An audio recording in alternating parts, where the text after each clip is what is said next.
Well, let's say individuals, 70% of their money was in real estate. Real estate has gone down. Stocks have gone down. Salaries have gone down. And so, and as a result, they're not spending and they're concerned and they're holding money in cash. With deflation, cash is a relatively good asset class. That's kind of the household, and the business sector is in that state.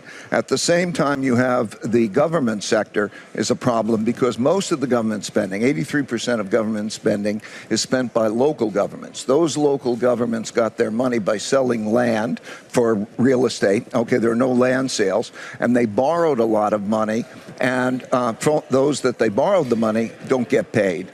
And so the question is, how are you going to get money into those places to operate?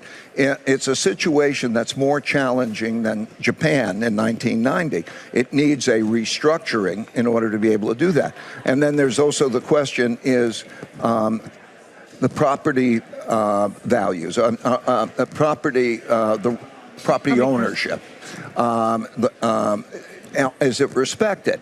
And Deng Xiaoping during his period said it's glorious to be rich. Is it still glorious to be rich? So you have an environment in China which is changing and becoming a more difficult environment. So it's the time right now that you would see either is there going to be a restructuring and a getting past that. The innovation, yes, there's fantastic innovation. In terms of technology, there's nothing like it other than in the United States. Europe certainly isn't a competitor in that. However, it's very much government directed. Can there still be entrepreneurship and that inventiveness? These are big cosmic questions for... Given the environment that you have just painted for us, is China still the place to do business? Is China still the destination for your investment money? You've said time and again that you should be invested in yes, China. I just want to be clear about the investing in China. In all countries, there are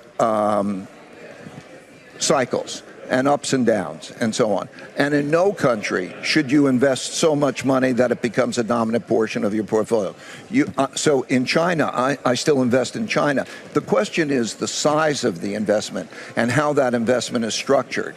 So it's been a good experience for us investing. What's the size and how are you invested? Because your report suggesting that Bridgewater, for instance, has been cutting down its exposure to China, its holdings to China for the last 7 quarters.